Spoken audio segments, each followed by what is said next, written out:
Sejam muito bem-vindos! A nossa sala de espera está de volta. A nossa sala de espera hoje tá... Sabe quando você passa de fase? Chique. Sabe quando você eleva o nível? Nosso convidado de hoje... Amor, não sei nem te falar. Ele já foi considerado o brasileiro mais influente na moda. Ele já foi considerado um dos homens mais... Assim, eu acho que desde que ele recebeu esse título, que ele só aumenta, ele só cresce mais e mais.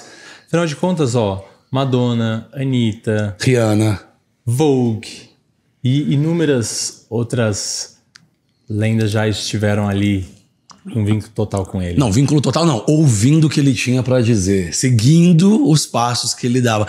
E é uma honra muito grande pra gente, porque tanto você como eu trabalhamos com estética, beleza, ter um gênio. Ele é conhecido pelos amigos como gênio. Giovanni Bianco, muitíssimo obrigado pela presença. Obrigado vocês, amigos. Seja muito por bem-vindo. ter convidado. E é maravilhoso, né? Porque você vem pra essa sala de espera com duas pessoas que são seus amigos. E, ao mesmo tempo, você se dá que é numa clínica maravilhosa e com um médico maravilhoso. E eu, que sou completamente louco, estou aqui já com as 400 perguntas.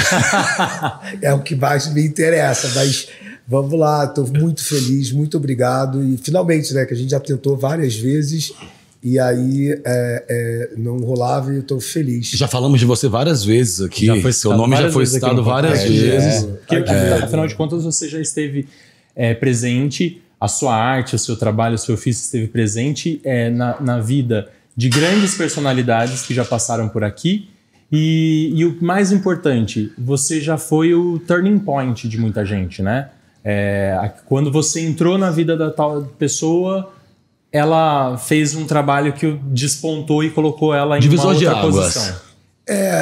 Na verdade, assim, eu acho que é por construção, né, de vida. Eu não fico muito ligado nessa relação. Para mim, o trabalho, né, e o que as pessoas acham que é sucesso é apenas poder realizar, né? Sucesso, para mim, tem uma relação de realização. Então, quando a galera fala, poxa, você mudou, fez aquilo, a pessoa ficou, virou, sei lá. Eu acredito que é muito mais a relação de realizar, né? Eu acho que uma das melhores características, por formação de vida, eu aprendi isso muito cedo, que a coisa mais importante que a gente tem nesse processo, né, no caminho de vida, é ter o luxo de poder realizar as coisas. Eu não fico muito preocupado, é óbvio que o nosso objetivo é que aquilo dê certo, né? Uhum. Mas na vida a gente sabe muito bem, né, que muitas coisas vão dar certo e outras não vão sair do jeito que você planejava ou imaginava. Então, eu parto do princípio que quando eu consigo, né, ajudar a pessoa, o meu cliente, ou aquilo que seja, realizar, né, e ter sucesso com aquilo que a pessoa... Porque, na verdade, eu sou uma pessoa que eu tenho que vender, né? O meu trabalho é fazer as pessoas venderem. Não interessa se é música, moda ou cosmética. Eu sou um vendedor, né? Sou estrategicamente preparado para vender, porque começa a minha vida. Eu trabalhei anos, né? Desde os 4 anos até os 14 ou 15, eu trabalhei com meu pai na feira. Então foi uma grande escola, né? Então eu acho que no final o que rola mesmo e a importância é poder ajudar as pessoas a venderem o processo dela, o trabalho dela, a obra dela. E aí eu fico feliz quando aquilo se realiza. Mas eu não acredito em mágicas, etc, etc. Eu acredito no trabalho, né? Trabalho duro que as pessoas fazem e aquilo resulta em alguma coisa positiva. Ô Giovanni, mas a sua infância foi no Rio de Janeiro, né? Eu sou carioca. E você... Mas o seu ofício, assim, na faculdade, tudo, você acabou escolhendo uma faculdade diferente, né? Você fez engenharia. Na verdade, eu fui... Meus pais italianos, né? E eles tinham aquela lindo sonho de classe média, de que minha irmã ia ser médica. Não, eles escolhem pra gente, né? Sim. Minha irmã ia ser médica, eu ia ser engenheiro e o meu irmão advogado. É assim, talvez a única que cumpriu o trato e o sonho dos meus pais foi a minha irmã, que é médica E eu entrei para a faculdade de engenharia e eu amava, né? Eu fiz engenharia civil 3 anos e eu achava que aquilo era... Depois eu descobri que eu não queria ser uma pessoa frustrada e fui atrás do meu sonho, que era trabalhar com arte, na qual eu não tinha a menor ideia do que era realmente arte, mas eu sentia que eu tinha vontade de fazer isso. E foi assim que começou. Eu larguei a faculdade de engenharia, fui estudar no Parque Lage e dali começou tive essa brilhante sorte de encontrar pessoas que me encaminharam para um trabalho que eu jamais imaginaria, né? Porque minha mãe, quando eu falava para ela que eu queria fazer arte, ela me colocou em tudo que é tipo de escola de macramê, de entalho, de pintura. Arte, para mim, naquela época, que eu não tinha acesso, era tipo artesanato mesmo, né? Eu amava ir na Feira Livre, a Feira Hippie de Ipanema, e era no domingo, e aí eu achava aquilo fantástico, né? Então, eu não tinha muito acesso que era a arte, no sentido que aquilo também é uma arte, mas é uma arte mais comercial, e eu não tinha muita ideia. E aí, quando eu descobri, eu queria ser pintor. E aí tem essa história famosa que quando eu me formei, o professor falou que eu não tinha talento para ser artista, ser pintor, e que ele percebeu no meu processo. Obviamente, fiquei a pessoa mais deprimida, triste, né? Naquela época, o meu apelido era placa bacteriana, ele me chamava, porque eu era uma espinha só, e aquilo, imagina, a espinha triplicou assim na minha cara, porque eu tinha um sonho de ser pintor, e aí esse visionário, né? Na hora eu odiei ele por anos, e depois eu descobri que ele foi a pessoa que teve uma sensibilidade de me entender, porque ele falou: você é um artista, mas você é um artista de venda, você tem que ser publicitário, você vai ser um dos maiores publicitários do mundo. Eu falei: eu não quero ser publicitário, eu quero ser pintor. Eu tinha esse sonho. Quantos anos você tinha aí, Giovanni? Desculpa. Eu tinha 19 para 20. Tá. E aí foi uma grande descoberta. Ele me apresentou a Ana Couto, que hoje é uma profissional brilhante, né, de branding no Brasil. E aí eu comecei a conhecer hoje aquilo que é a minha profissão, né, que é comunicação. E aí tudo começou ali, mas com uma grande frustração, porque eu queria pintar, queria ser pintor, e isso não rolou. E aí eu descobri que eu tinha esse talento, né? E talento. Era aquilo, porque eu já fazia, né? A galera da escola fazia trabalhos maravilhosos, as explicações, né? Eu fazia, na verdade, colagem, e essas colagens eram verdadeiras capas, né? De revista, de disco. Eu não tinha muita noção. E aí toda a minha explicação, quando os meus amigos, colegas da escola faziam explicações filosóficas, eu fazia já a explicação de venda. Eu falava: o vermelho atrai mais, vai vender mais. Eu não tinha então muita noção. Né? Né? Já desde o começo, intuição. Já esse perfil mais comercial mesmo de... Porque é muito maluco, mas eu sou dislexo, né? Eu tenho uma dislexia profunda, tive a sorte dos meus pais sacarem isso quando eu era pequeno. Então, naquela época, eles me colocaram num tratamento que chamava terapia da palavra, né? Eu tinha uma dificuldade de aprender, né? Dislexia é uma coisa muito séria, e eu desde pequeno tinha essa dificuldade de aprender, e eu tinha um drama com o português, né? Eu tinha um problema muito sério com línguas, né? Eu não sabia. Eu fui ler meu primeiro livro realmente com 21 anos, né? Eu nunca fiz uma redação na escola. Eu sempre fui uma pessoa comerciante. Eu sempre negociei, eu sempre fui o melhor aluno de matemática, física e química, daí o meu talento para engenharia, porque eu tenho uma facilidade muito grande com cálculo, que é uma coisa normal para as pessoas que têm dislexia. E, ao mesmo tempo, essas pessoas têm uma facilidade para números e facilidade para imagem, né? Então eu falei: gente, aqui eu estou me conectando, né? Dali eu tive muita sorte que eu consegui tratar a minha dislexia, né, porque eu continuo dislexo, com um percurso de acreditar que eu não era uma pessoa burra, que eu não tinha dificuldade de aprender, eu tinha dificuldade de aprender determinadas coisas, né? E potencial para muitas outras. E para as outras, né?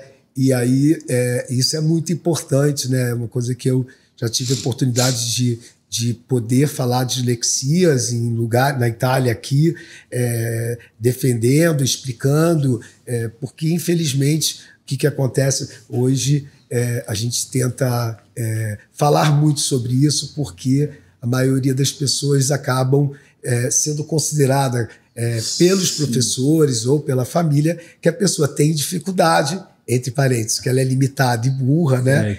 Você acredita naquilo e a pessoa abandona, né, o percurso porque não tem essa oportunidade, o suporte para desenvolver as suas habilidades e se tornar um talento, um gênio. Encontrar o que você tem como expressão, entendeu? Eu nunca vou poder ser uma pessoa da linguística, sabe? Porque eu não tenho esse talento.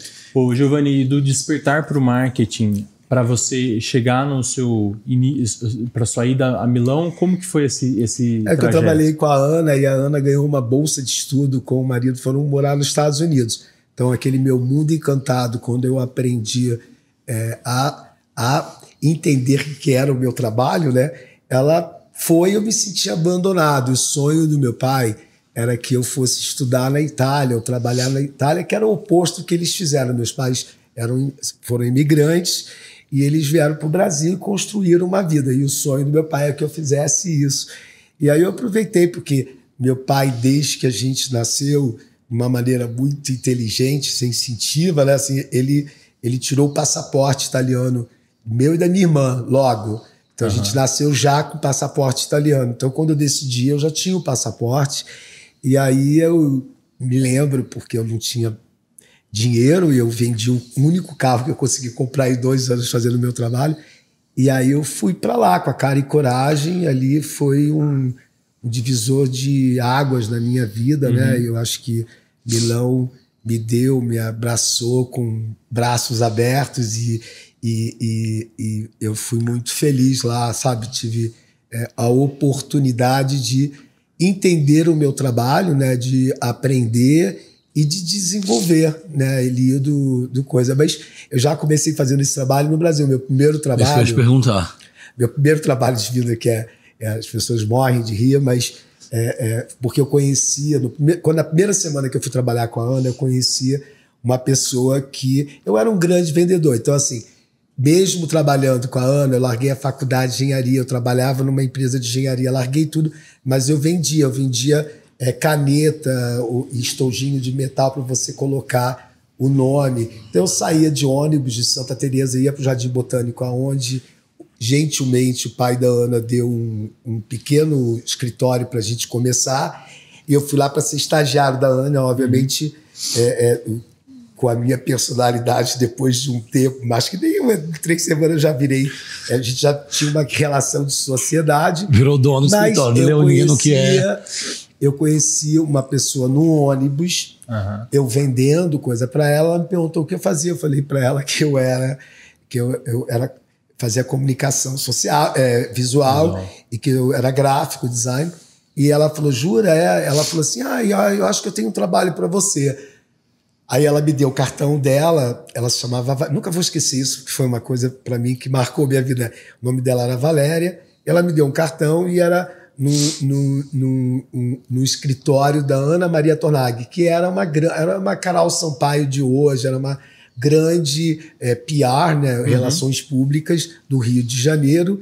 Todo mundo fazia as coisas com ela, né, os eventos e tudo mais. E aí eu fui lá, mas a coisa mais maluca é que ela nem sabia, olha como é que é o destino da vida. Não perguntou o que eu fazia, realmente, eu vendi para ela que eu era uma coisa que eu nunca tinha feito. A gente nunca tinha feito um trabalho. Ela confiou no meu papo, fui lá. Quando eu cheguei lá, era para fazer o convite do casamento da Cláudia Raia e do Alexandre Frota. Uau, você começou bem, hein? Foi meu primeiro trabalho de vida na área de comunicação e foi para mim muito importante, porque você imagina, né? Tem uma história que eu vendi isso no ônibus, uma pessoa que nem perguntou, nem viu o que era o meu trabalho real. Falei para ela, ela acreditou. A gente fez um convite lindo, né? E triste porque é o único trabalho que eu não tenho, não consigo. Você não tem ele? Não, ele foi para leilão e a minha amiga Regina Casé tentou comprar, mas não conseguiu. Eu desesperado, porque a Cláudia Raia não tem. Eu não tenho acesso ao Alexandre, não sei se ele deve ter. E eu fico desesperado, porque é o único trabalho da minha... essa lembrança, Deus, né? eu teria isso como uma... Acho que talvez uma das coisas mais importantes da minha vida. Mas ali naquele ônibus você se vendeu bem. Vendia. Ali eu entendi que os anos da feira, né? Quanto é importante a gente poder... Porque assim, eu não acredito em genialidade, né? Eu acredito em trabalho. Eu acho que talento, todo mundo nasce com talento. Mas o talento é 10%, né? 90% é o processo do trabalho, né? Eu não acho que eu tenho... a minha maior força não é o talento, é a vontade e a compreensão que o trabalho pode me levar a uma execução de algo que pode se tornar relevante. Mas eu não acredito que... Todo mundo nasce com talento, mas se você não tiver o processo do trabalho, entender, é muito difícil você chegar em qualquer coisa para realizar o seu sonho. E eu acho que é legal a gente falar sobre venda, porque é uma arte, né? É que a gente, todos nós desempenhamos diariamente, o tempo todo, em todos os ofícios. Quando a gente fala, tem gente que fala, não, mas a venda é o vendedor que não sei o que. Não, o artista está se vendendo o tempo todo, o profissional liberal está se vendendo o tempo todo. Se não, você numa mesma, não, mas eu sou concursado, não sei o que, trabalho num trabalho teoricamente formal. Mas você tem que se vender para manter ali boas relações, para... Então, todo mundo, de certa forma, está se vendendo ou vendendo algo o tempo todo. E vender é muito de entender o outro, entender as dores do outro, o que o outro está preparado ali para ouvir, para pensar, para questionar. O que você acha que nesse período de Milão aguçou mais e contribuiu aí para você despontar na carreira? Olha, primeiro... Quando você, na situação que eu fui, que eu não tinha dinheiro, né? Eu na primeira semana, nos primeiros dias, eu dormia na estação de trem, eu não tinha dinheiro, e aí eu tive que... Eu tinha que sobreviver, né? A minha vida sempre foi de sobrevivência. Eu sempre falo para as pessoas que eu fui criado, né, em relação à culpa, né? Mãe católica e a gente nasce já com aquela culpa, né? E é muito maluco porque você precisa entender isso para poder ter uma compreensão da vida melhor, porque senão você acha que... Eu já acordava com relação, sou o culpado. Estou devendo, né? Estou devendo. E aí, mas ao mesmo tempo, foi uma das coisas, não existe uma fórmula, mas foi uma das coisas, uma maneira muito carinhosa, eu fui entender isso muito mais tarde, que era o jeito de ela me dar amor e meus pais me darem amor. Me criaram de uma maneira que eu não tinha muito o que pensar, eu tinha que fazer, porque eu tinha uma necessidade de sobrevivência. Se eu não fizesse, se eu não realizasse, eu não comeria, né?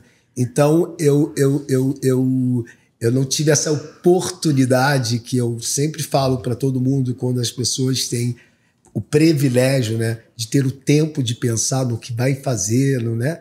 É muito bacana. Eu não tive isso, eu tinha que fazer, né? Então era uma urgência, né? Isso traz muitos problemas, né? Hoje em dia que finalmente eu consegui fazer análise, né? Eu numa maneira pouco inteligente, eu não entendia a importância de uma análise, né? E aí hoje que eu faço, eu tento... É muito legal porque você consegue ver as coisas de um outro lado, né? Uma outra perspectiva, né? E é isso, eu fui colocado para ir para a guerra, eu tinha que vencer aquela guerra. Milão me ensinou isso, porque eu não tinha, né? Quando eu cheguei lá, eu não tinha ideia de que é ser profissional, né? E eu me tornei até uma coisa que eu venho trabalhando muito, uma pessoa muito dura, muito exigente, porque quando você sabe que você não tem uma base nem cultural, nem uma base artística real, sem os privilégios, né, que tendo uma formação te ajuda, eu tive que fazer muito, aprender tudo. Então eu sempre brinco, eu tive que comprar tudo muito rápido, eu tive que comprar uma cultura, ser profissional, porque quando eu cheguei em Milão, eu tinha ainda essa cultura que de um lado é maravilhosa, mas é muito perigosa, das pessoas latinas, né, brasileiro principalmente, de encarar a vida vai que cola, né? Eu sempre uso essa expressão que eu acho. A gente tem essa habilidade, né? Vamos dando jeito. Vamos lá, a gente vai, entendeu? Vai Só dar que, certo. de repente, quando você entra num mundo que as pessoas não têm, que, aliás, faltam para eles, mas a gente tem em excesso que prejudica. Não existe isso, né? Então, eu tive que aprender a ser profissional, onde a minha concepção de ser profissional era muito básica, né? Eu não tinha noção até de ser limpo, né? Eu me lembro que um dos primeiros trabalhos que eu fazia lá no estúdio de design, né? Eu era chamado a atenção toda hora porque eu era porco assim, cara. Assim, se tinha uma sujeira, eu achava que eu tinha que realizar, mas eu não me preocupava com o todo. Até esses detalhes eu tive que aprender. Lapidar. Isso me tornou uma pessoa mais dura e exigente, que não existe uma justificativa, mas foi o meu processo de aprendizado. E eu entendi também que eu precisava trabalhar muito, ralar muito, para poder realizar um sonho. E eu tinha, da onde eu não sei, mas eu tinha noção. Eu não tinha vindo ao mundo a brincadeira. Assim, eu sempre falo assim, eu acho que eu não vim ao mundo para brincar, eu vim ao mundo para fazer algo que depois impacto, seja, de uma maneira muito modesta, um exemplo para as pessoas poderem entender que é possível, que através do teu esforço e da tua vontade e realizar, você pode alcançar as coisas que você gostaria, que pensa e sonha em fazer. Porque não adianta só sonhar sem ter o processo árduo. Ficar sonhando, antes, né? Entendeu? Então, assim, eu fui criado nessa base. Assim, Milão me deu muito isso, me deu esse E que horas que olhar. foi o estalo, Giovanni, para ir para Milão? Aí quando eu fiquei sozinho no Rio, que eu não tinha mais, a Ana foi embora. A Ana foi embora. E eu falei, eu vou continuar fazendo esse trabalho, mas foi uma intuição, acho que também para realizar pro meu pai, para minha mãe, de eu estar voltando para a terra deles e aprender a língua e desenvolver um sonho, né? Mas já era para focar na moda? Já era? Não era. Eu trabalhava com comunicação visual, eu fazia logotipos, a gente fazia... eu não tinha a menor... É muito engraçado essa história, porque olha, até pelas fotos, eu tinha até um meio... não é um preconceito, por falta de conhecimento, eu achava, né, por ter me direcionado ao mundo da arte, né, e do design, né,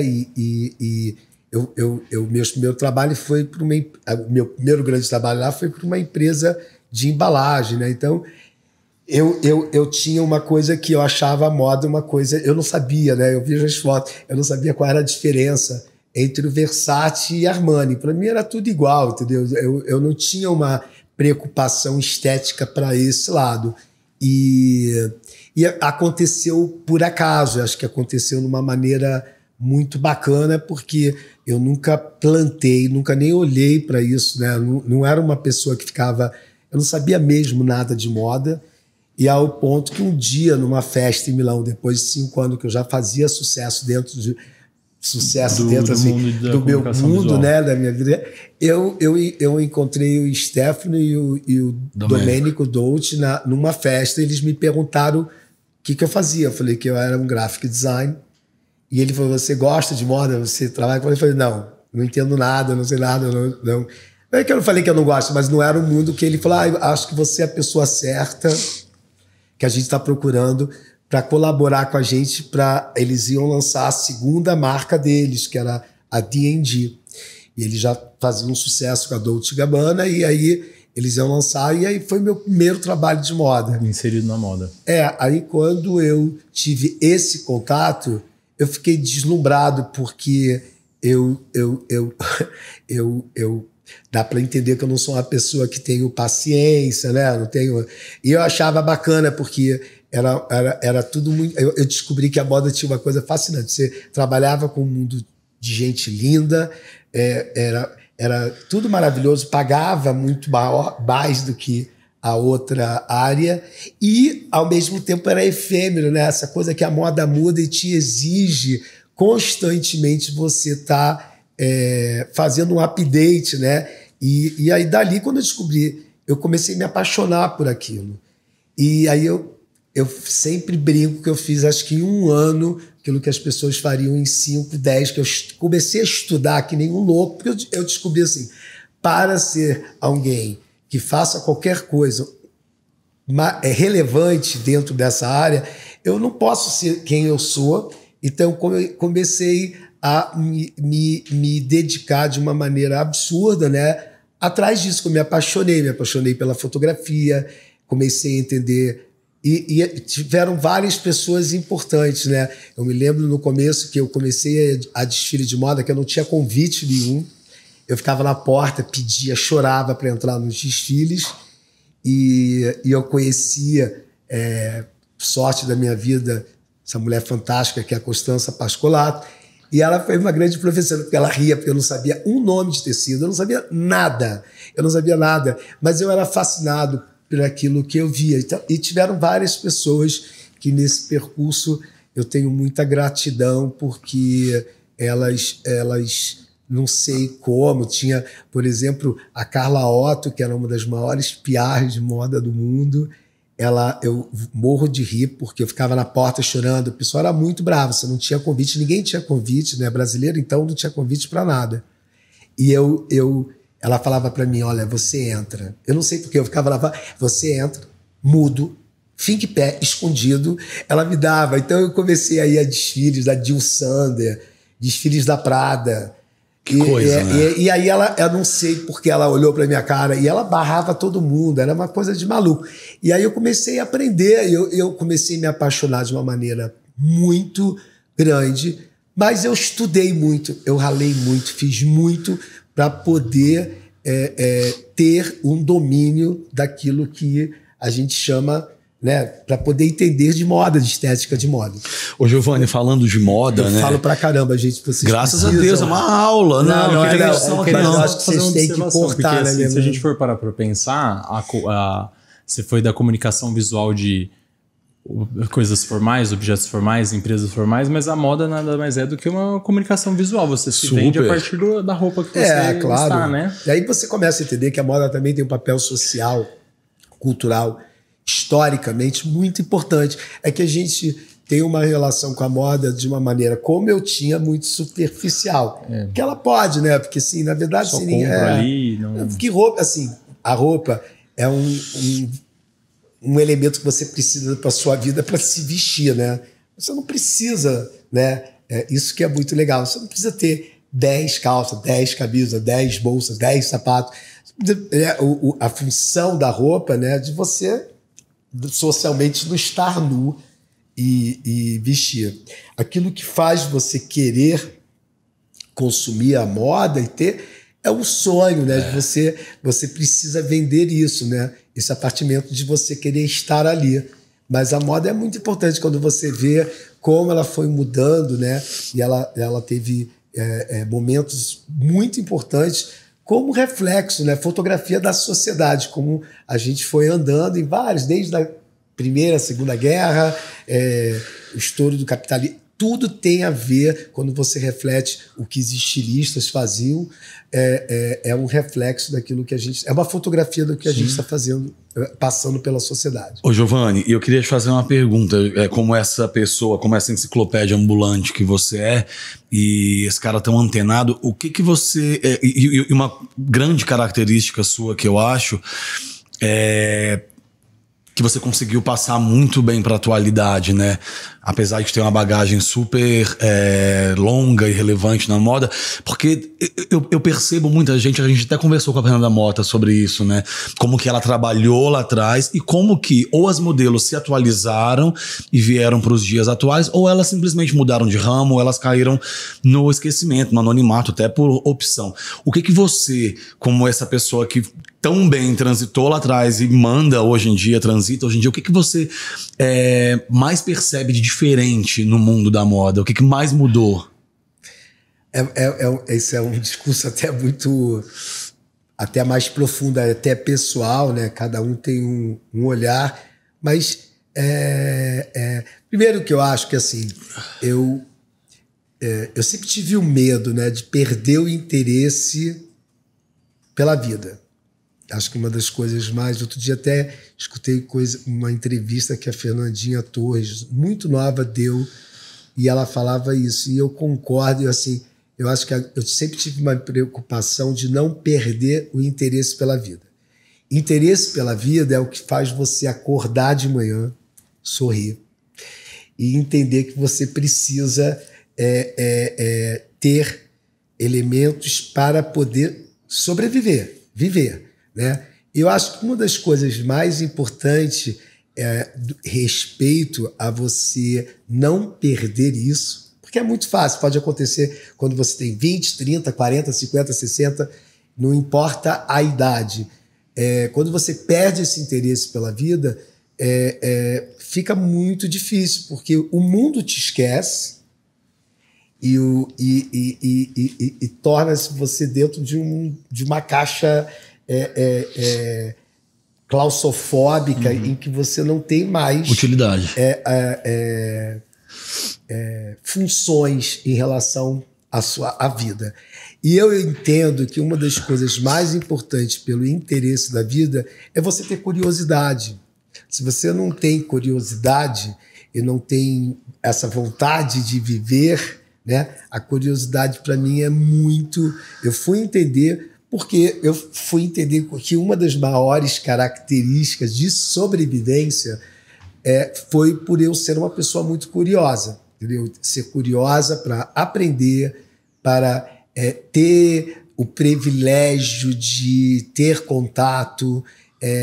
Isso me faz estar vivo. Uhum. Eu acho que em qualquer profissão, em qualquer coisa que você faça, esse interesse pela vida, esse processo, e ser curioso, ter paixão, olhar as coisas, faz você estar vivo. Então, apesar que todo mundo passa, eu, por exemplo, estou passando e estudando, entendendo um processo muito complicado, porque eu estou num momento de transição da minha vida, de um verdadeiro challenge, né? Mas eu estou com 57 anos, talvez de uma maneira precipitada, eu tive o contato com a coisa do etarismo. Eu comecei a entender que os anos foram indo e o mercado que eu trabalho, que a gente trabalha, e a sociedade está sempre valorizando, o que é normal, dando mais, tudo mais fascinante, essa questão de ser jovem, né? Você tem que ser jovem. Então, eu passei e é muito legal, porque é uma dor muito maluca de você, depois de 34 anos de trabalho, falar assim, meu Deus, o que eu tenho ainda, né? O que eu posso fazer, né?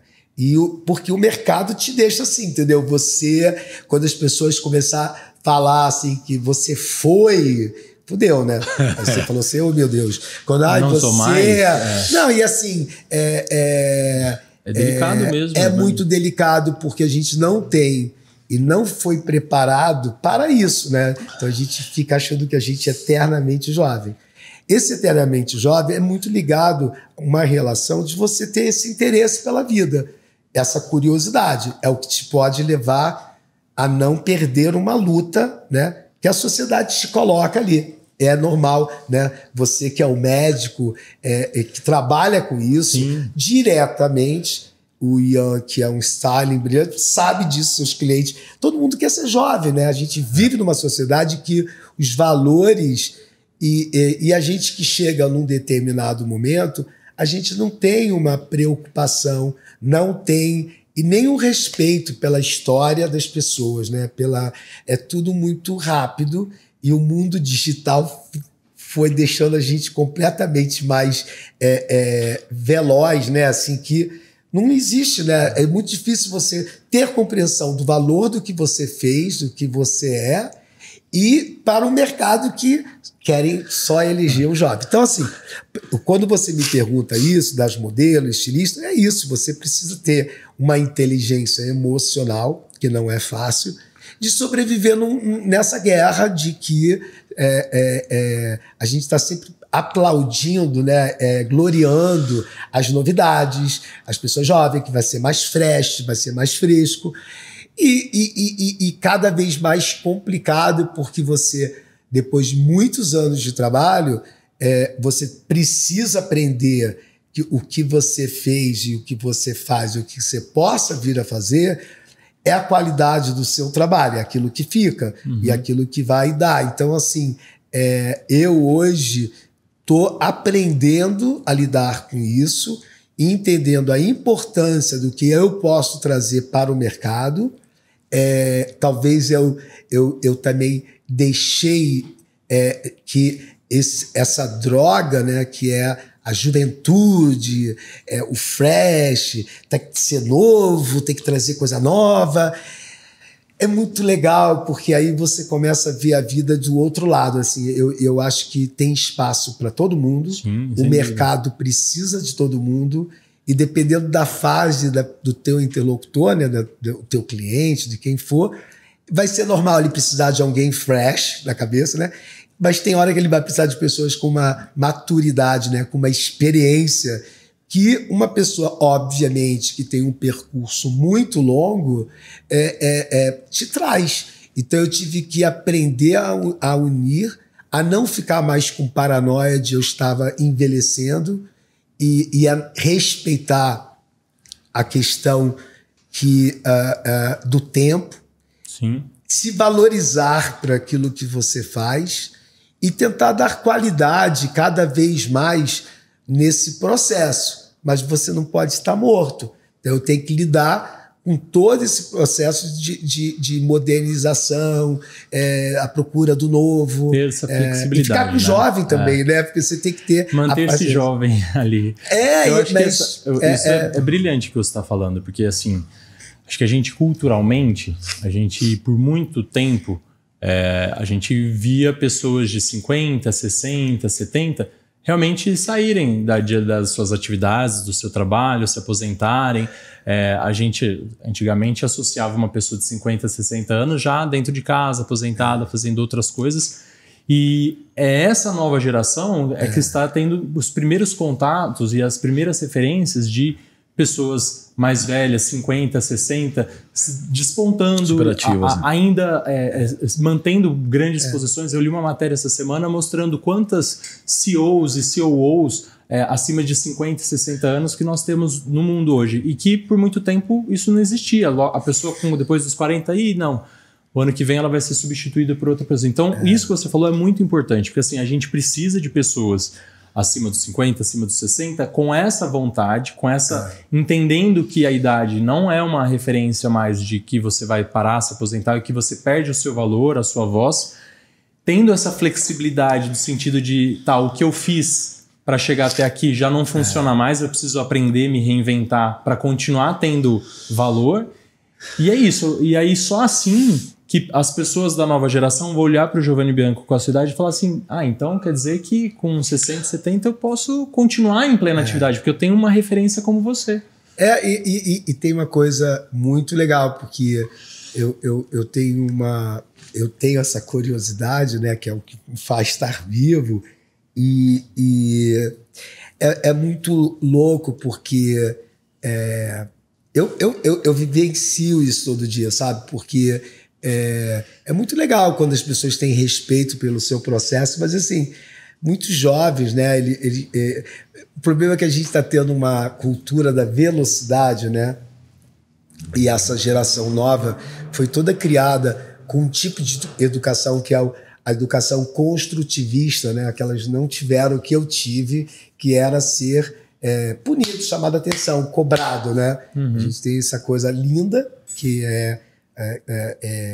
hoje uma criança vai para a escola, ela não jamais você chama atenção porque ela escreveu errado. Você tem que dar instrumentos para ela compreender que ela não está fazendo certo.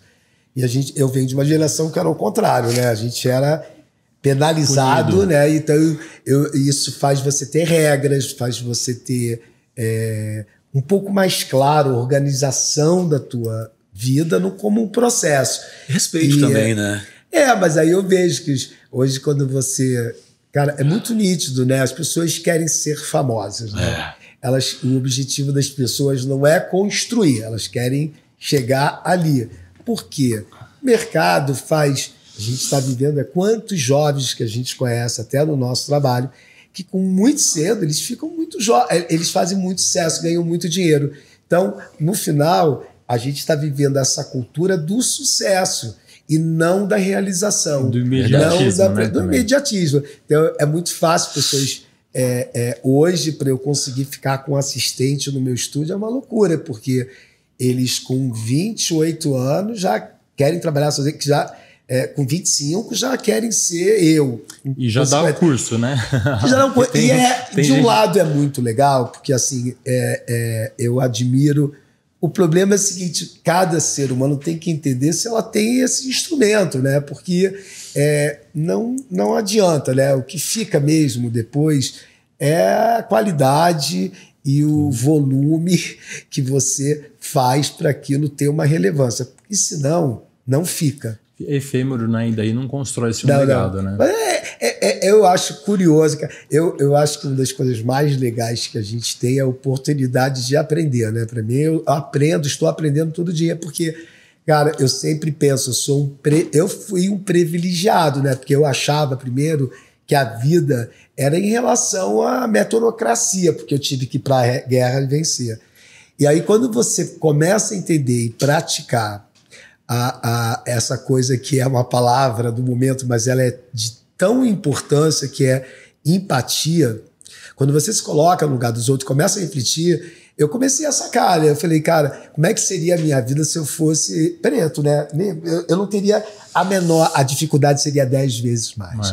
E a gente está passando por um processo muito bacana de reparação e de aprendizado em relação ao universo, né? Da gente poder entender o quanto a nossa passado, inclusive até hoje presente, a gente tem um lado muito superficial de entender que nós brancos somos muito privilegiados em todo sentido. Então, o que me deixa feliz é de poder ter a oportunidade de também estar fazendo uma reparação dos nossos olhares. E você tem aplicado praticar isso.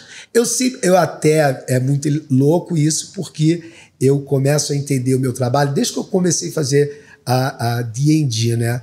Eu tinha, né? Era uma coisa muito intuitiva, e o Steph também, naquela época, também tinha. Quando eu começo a ver as campanhas que eu fazia, né? Eu sempre...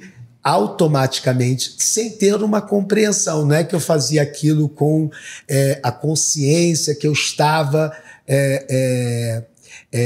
tendo a compreensão desde cedo, a ideia dessa de compreender um mundo múltiplo, né? De dar isso foi muito louco, mas quando eu olho, eu sempre pratiquei isso, eu sempre fazia as ideias que tinham que ter todos os tipos de pessoas, sabe? Então, assim, eu desde cedo, sem ter a compreensão, eu sempre pratiquei a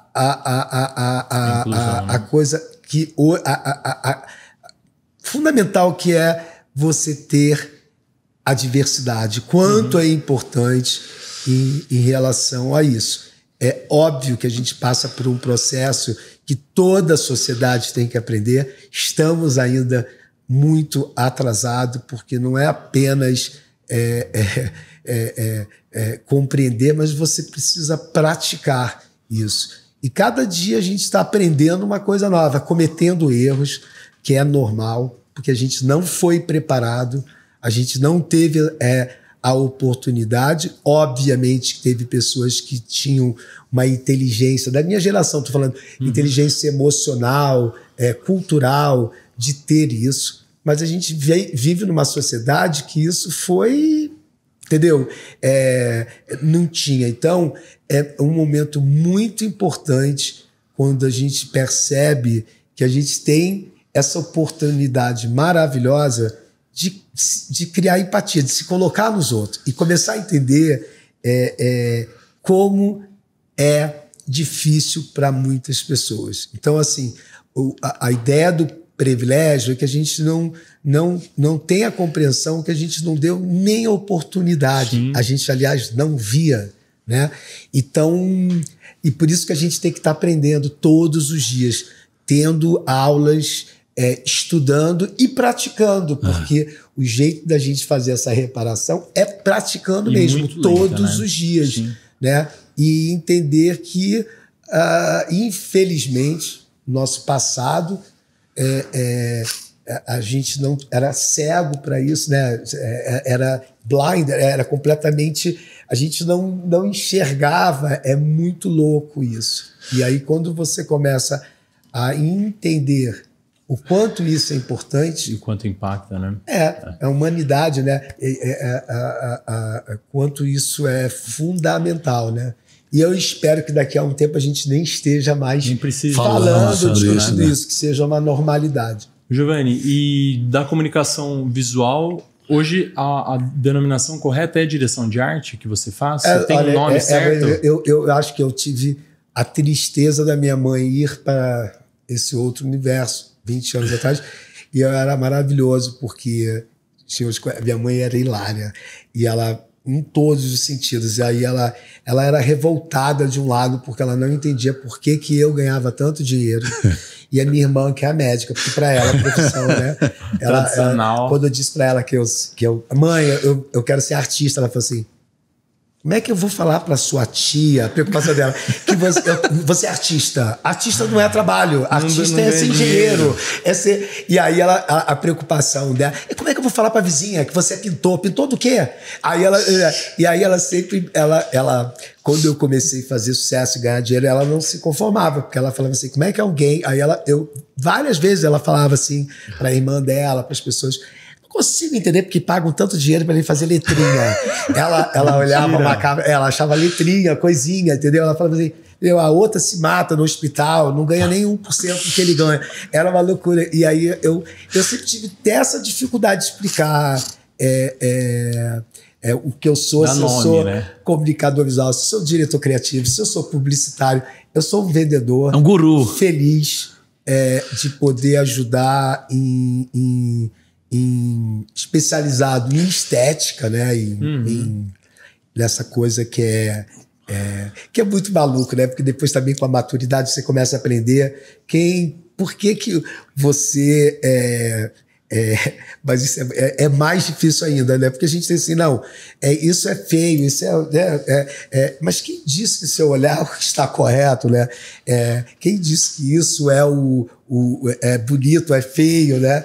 E aí esse é um privilégio do nosso trabalho, né? Porque quando você chega... Quando as pessoas entenderem que sucesso, a única coisa bacana do sucesso é ter acesso, é ter o poder do acesso. É o que facilita você.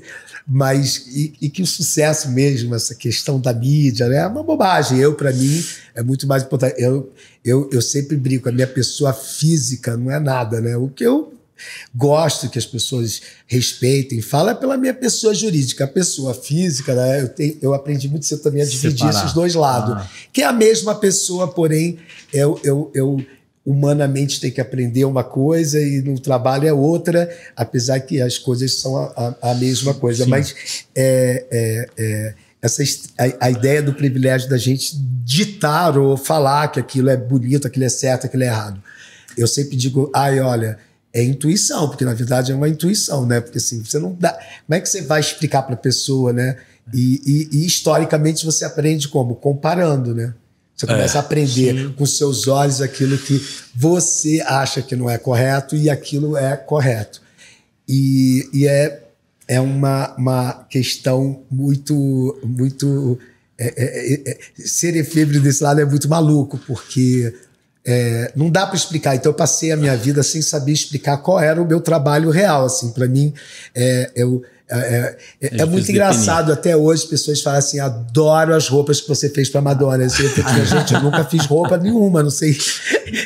As pessoas têm uma coisa, elas não sabem. Imagina uma coisa. Muitas pessoas falam assim, meu sonho é ser fotografado por você. Aí, antigamente, eu ficava assim, meu Deus, olha o problema de comunicação. Eu mesmo não consigo fazer as pessoas entender que eu não sou fotógrafo, né? Que eu não E tenho, nem aliás, estilista. eu tenho um problema de tirar foto, eu não tenho a menor...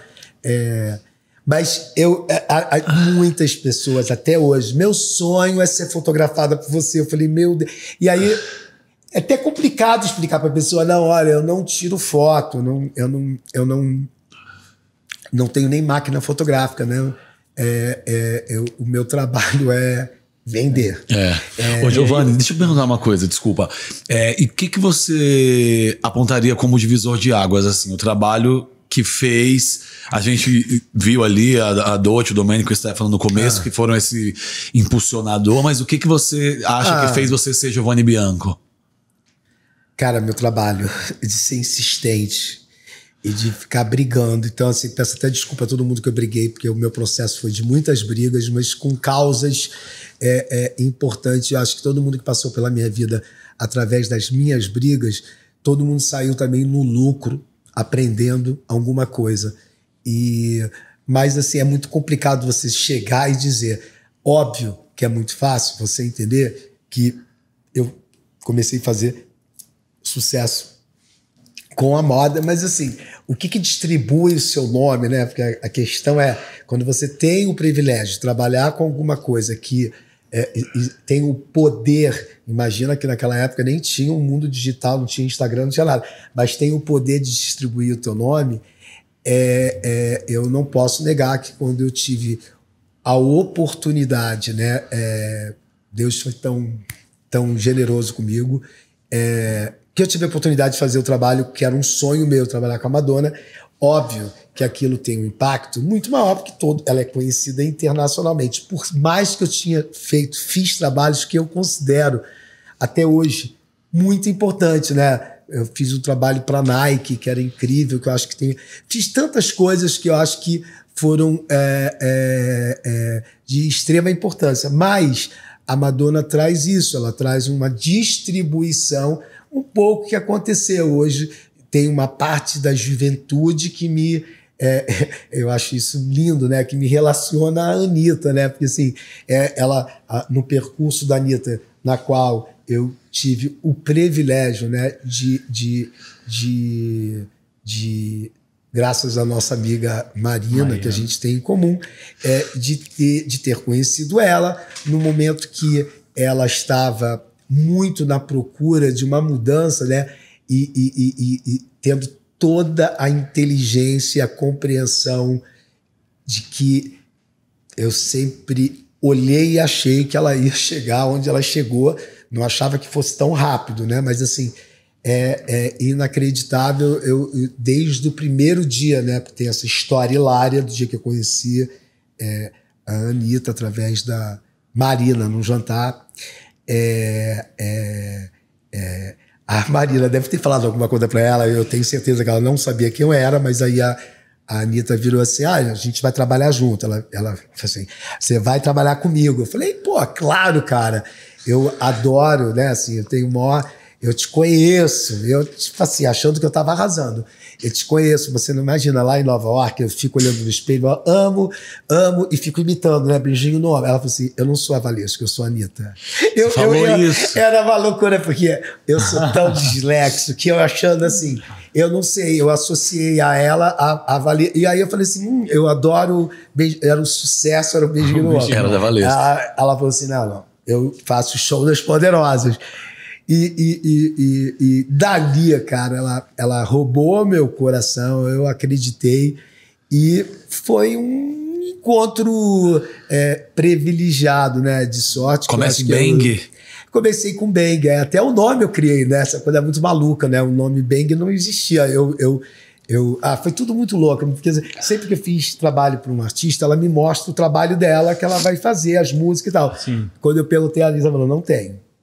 A única coisa que eu sei é o seguinte, eu tenho que agradar crianças, jovens, velhos, todo mundo. Então eu preciso de uma imagem moderna, mas que tenha um acesso, né, uma compreensão, porque eu tenho um público de criança, ela naquela época eu já fazia o show da Poderosinha, né, e era um sucesso. E eu falei, mas como é que eu vou fazer alguma coisa sem ver a sua música? Ela falou, não importa.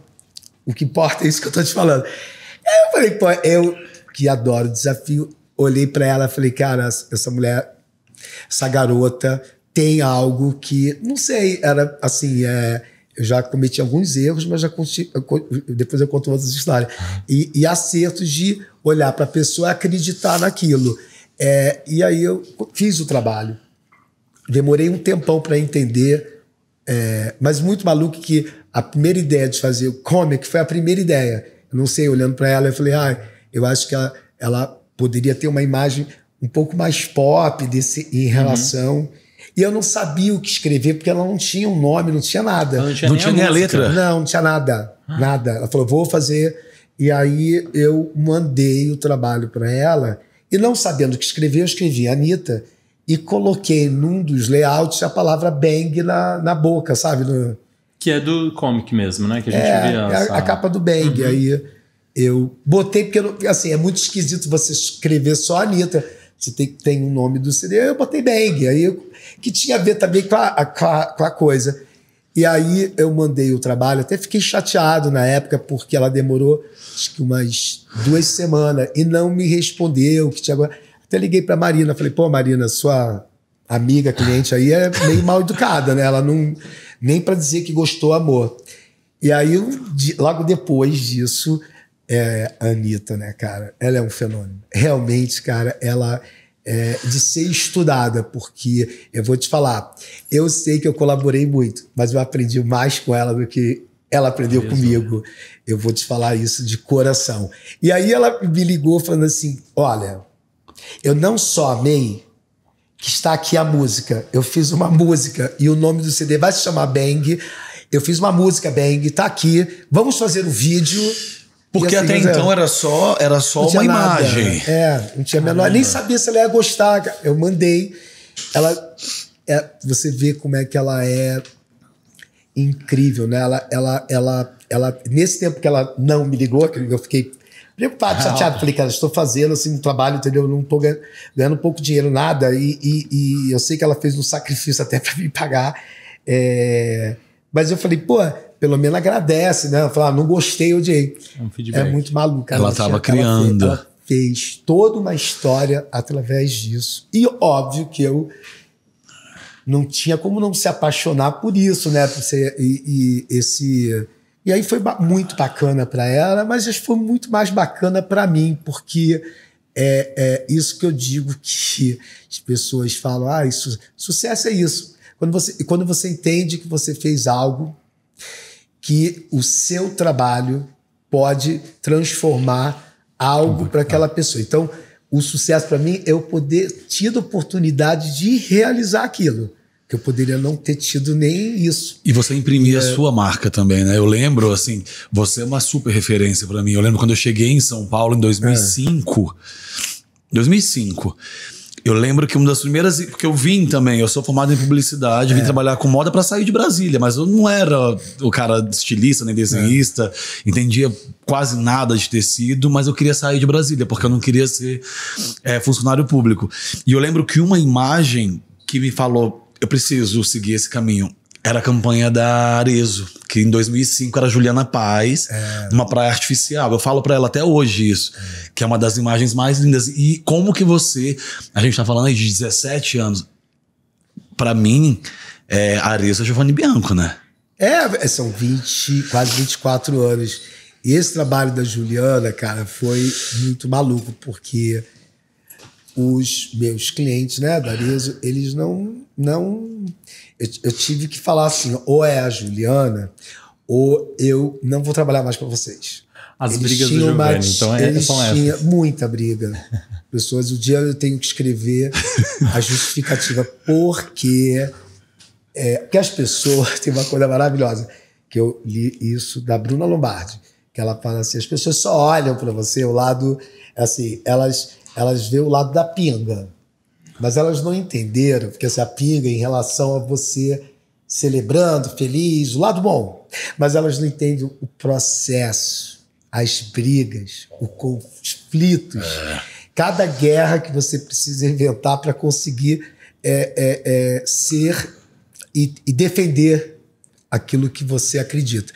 A Juliana Paz foi isso, porque assim, a empresa inteira não queria. Não, porque a Juliana não era, né?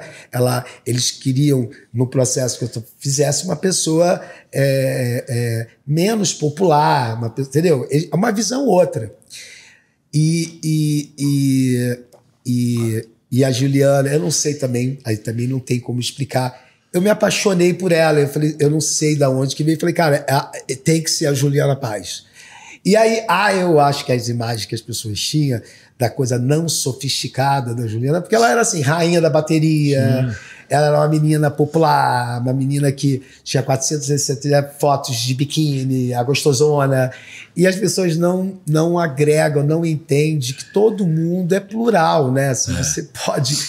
E eu briguei. E por isso que o meu encontro com esse cara que é genial, que foi o Anderson Birman, né?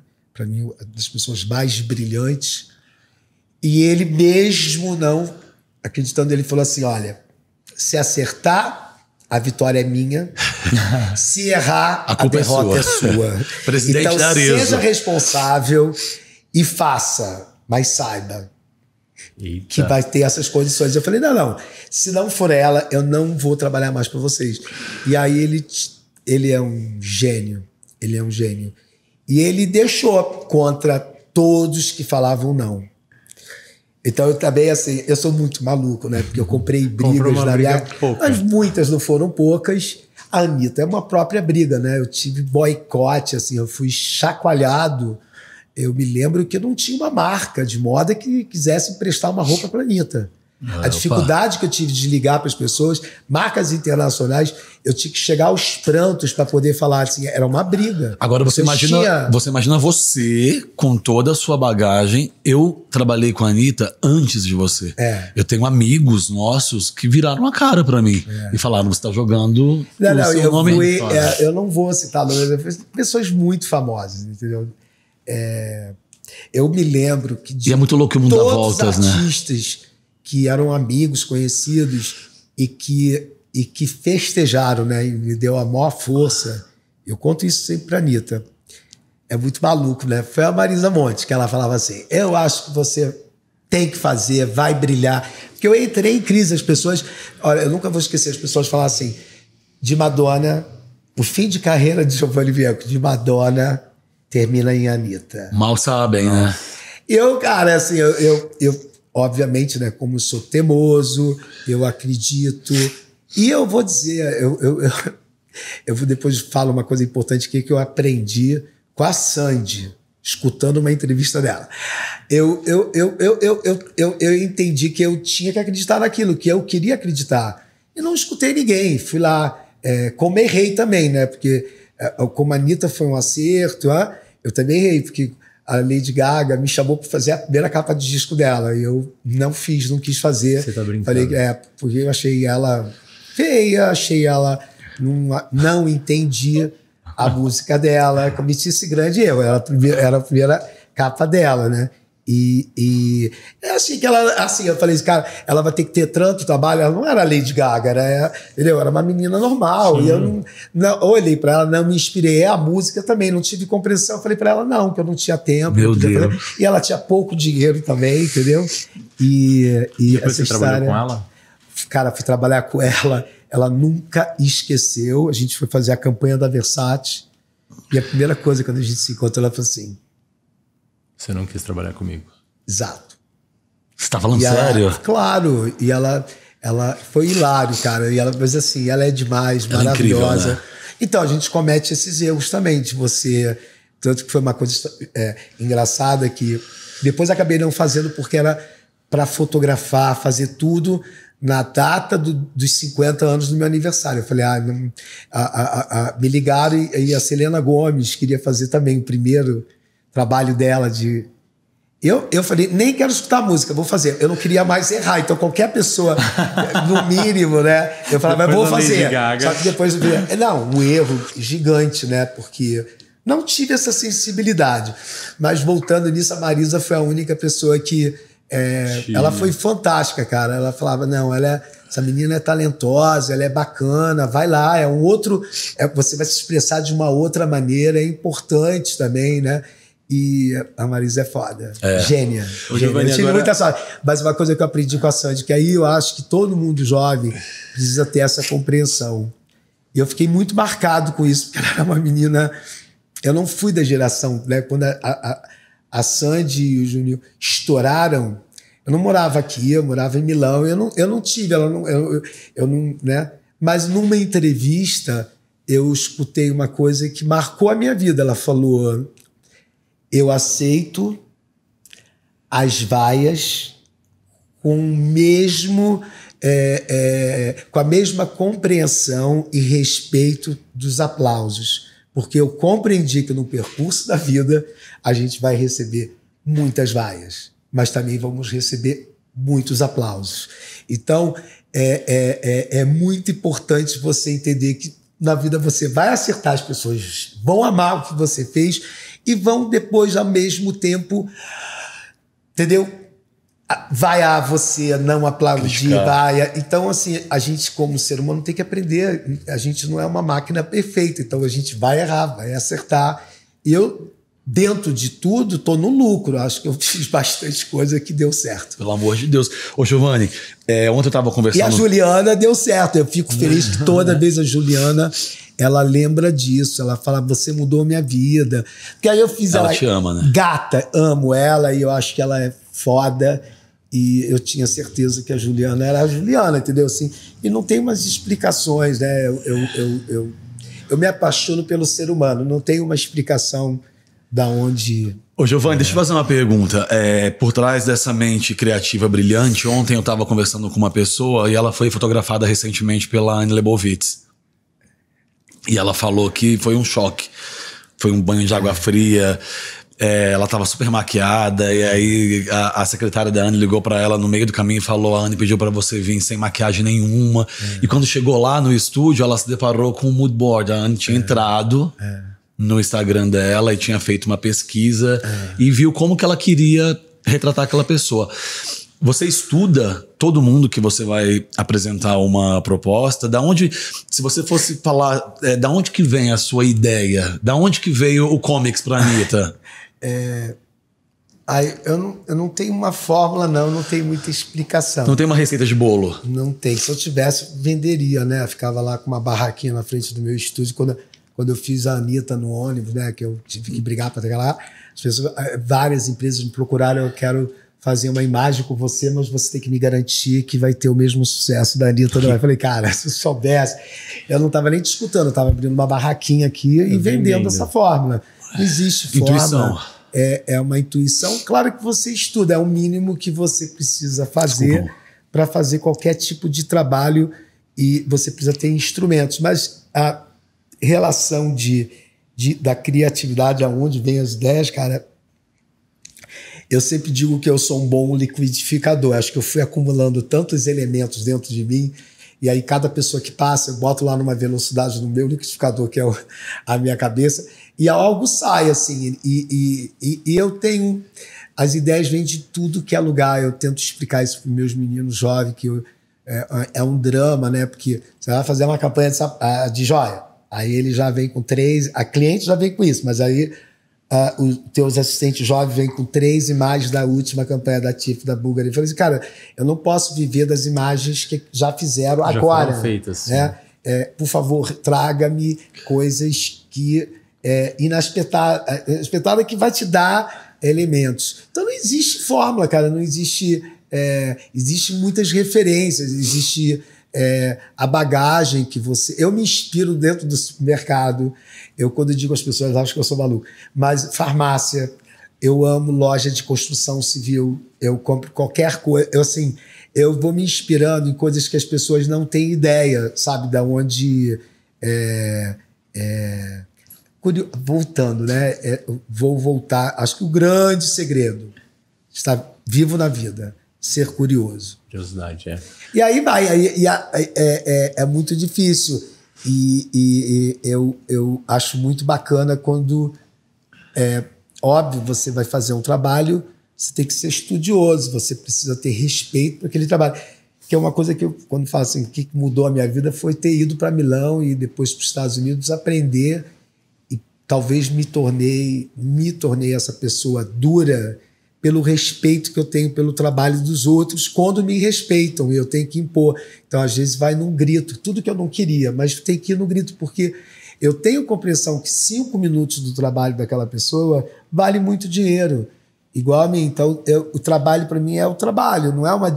assim, óbvio que é o máximo quando você se diverte, que seja fácil, que tudo saia bem, né? Mas é trabalho. Eu rio Quando é porque, amigo. como eu tenho mudado muito, aí umas pessoas que colaboram comigo dizem, Giovanni, você tá uma mudança, você tá um...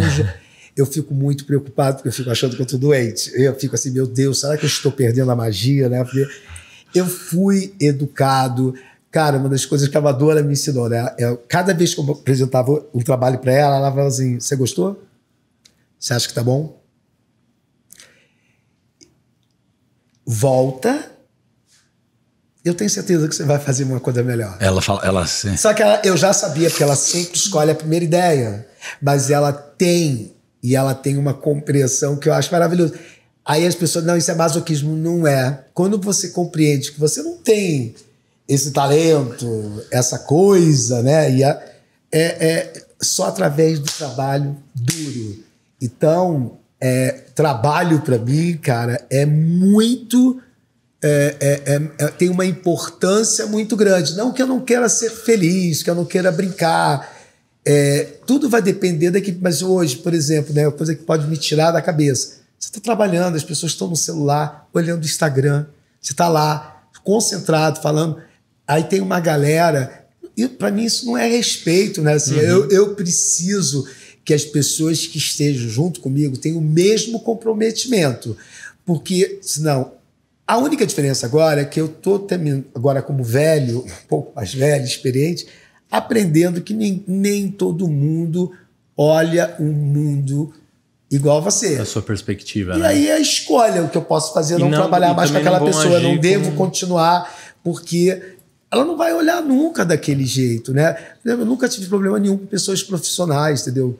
Mas eu sou uma pessoa dura, eu não tenho o que esconder, porque eu levo muito a sério, cara, muito a sério, porque eu acho que se tá pagando pouco, tá pagando muito, não tá pagando, a partir do momento que eu falei, faço, para mim aquilo ali é uma guerra que eu tenho que vencer. Então é um trabalho, é uma responsabilidade que eu acho que tá faltando muito.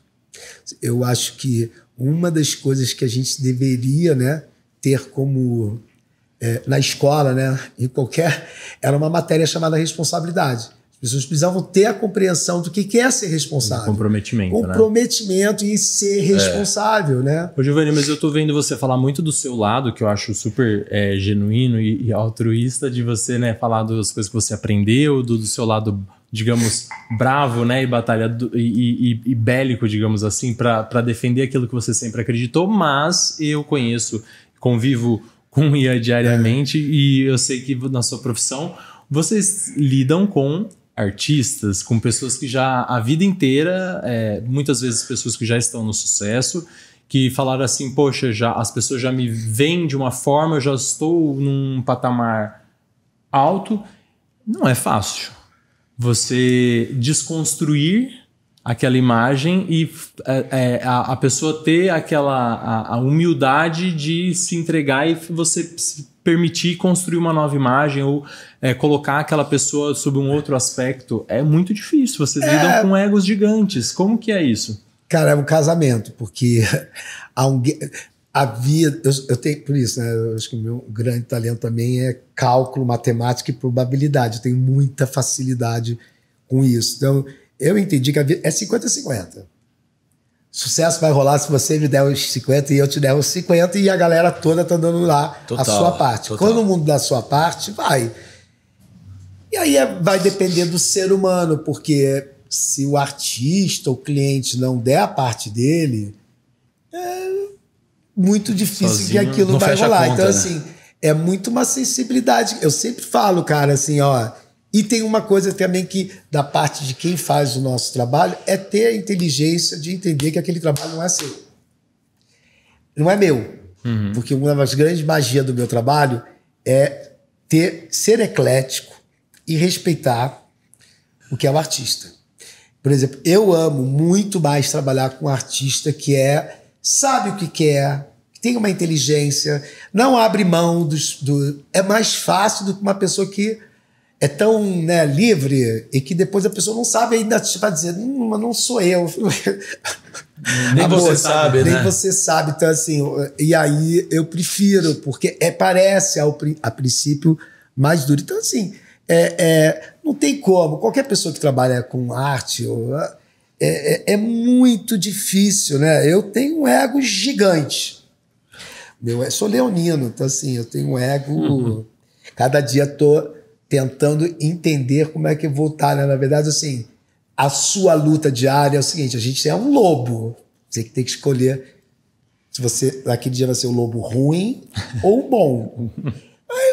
Aí é o casamento, né? E aí não tem como, porque se as pessoas não têm a mesma leitura, não vai rolar esse casamento. É como um casamento, né? Eu sempre falo que relação é um cliente, né?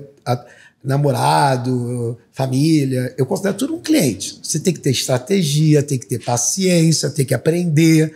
É uma coisa. A vida, ouvir é muito louco, né? É a vida. E quando a gente fala aqui especificamente de pessoas que, obviamente, você imagina uma artista que faz sucesso, muito sucesso, ganha muito poder, muito dinheiro, mas é jovem. E ela tem né? Eu acho que é o seguinte, tem que rolar para os dois, né? Eu não vou poder ser brilhante se a pessoa não me der os instrumentos. Sim. E vice-versa. E eu acho que você também tem que ter a inteligência de entender. Eu não posso transformar uma coisa que é barroca em minimalista, sendo que aquela pessoa não é nada barroca, entendeu? Ela não é nada minimalista, ela é barroca. Não vai ter verdade, eu vou tentar fazer a melhor versão de uma versão diferente do barroco para ela. E vice-versa. Agora, tem gente que é assim, é uma página aberta, que é muito legal, mas é muito mais confuso, porque até gira mais atritos, né? E é isso. E eu não sei, assim, eu tô tentando ser um ser humano melhor todo dia, com muita dificuldade, porque eu acho que para você se relacionar com o mundo, primeiro você tem que aprender a se relacionar com você. Claro. E eu tenho que recuperar, por exemplo, minha família. Eu até explico, as pessoas falam, você grita, você... Minha família, eu fui criado que meus pais, quando a gente estava almoçando, várias vezes os vizinhos chamavam a polícia e parava lá, achava que a gente estava se matando. Mas a minha mãe e meu pai, para dizer um para o outro que amava, parecia uma guerra. A gente é a família italiana, cara. Olha como é que eu sou, né? Minha mão não para. A gente é exagerado, né? Mas estou aprendendo que não pode ser assim, porque as pessoas não têm uma compreensão, elas não são obrigadas também a entender você, mas é difícil. Lá em casa é um pouco assim também. Mas eu preciso. Todo dia eu tenho praticado a paciência que não existe dentro de mim. Eu tenho que conviver com ela, eu tenho que aprender, eu tenho que ser amigo dela, eu tenho que fazer ela chegar perto de mim e respirar e isso. Eu acho que quando você vai ficando mais velho, você também decide comprar que tipos de briga, entendeu? Do que vai. E eu tenho sofrido muito, porque é uma mudança muito grande, porque às vezes eu acordo de manhã e falo assim, quando eu estou assim, com a mais paciência, não sou eu, não me reconheço. Então tem essa dificuldade também, porque eu não sei, cara, assim, é vida para mim, entendeu? E eu não leio isso como um lado pejorativo. Eu só sou uma pessoa que tenho mais certo ou errado, eu não sei, mas eu tenho mais eu sou mais intenso, né? O processo da vida me levou a ser uma pessoa assim, mas eu estou tentando melhorar, porque eu compreendi que não é a melhor maneira, nem é inteligente de você não praticar empatia, de entender as dificuldades, os limites de cada pessoa, né? Então, aí a gente agora está vivendo um mundo de tantas regras, né? Eu fico dizendo que a gente sai de casa, tem que ter um manual do que falar. Como falar. Como olhar, como se expressar. O que não falar. Chato, mas eu entendo que é necessário, porque a vida sem limites, sem o aprendizado, sem o respeito, a gente não é correto, vão, né? Não é vão. Mas é legal, assim, tem um lado positivo. Eu acho que durante o nosso papo você falou várias características que a gente conhece no mundo de gestão como soft skills, né? Então você falou sobre criatividade, você falou sobre autenticidade, você falou sobre empatia, que são características que quando a gente vai entender aí por que pessoas despontam tanto em determinadas posições, em determinadas profissões ou na vida mesmo, muitas dessas características estão presentes. E agora a gente está falando de uma outra que é super importante, que é a flexibilidade.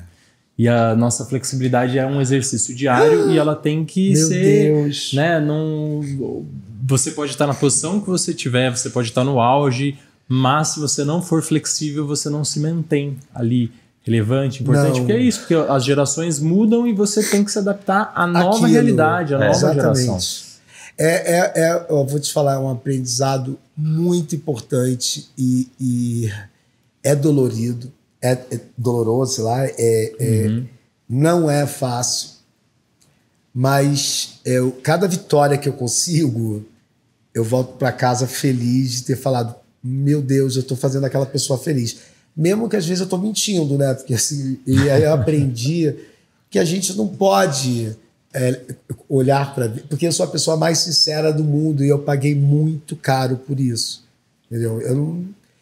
Quem me conhece sabe, olha, eu não sei mentir, eu não sei fazer teatrinho, eu não sei fazer joguinho, entendeu? E eu expresso meu sentimento na hora, assim, entendeu? E por isso que eu acho que eu durmo bem, eu não levo rancor nem nada.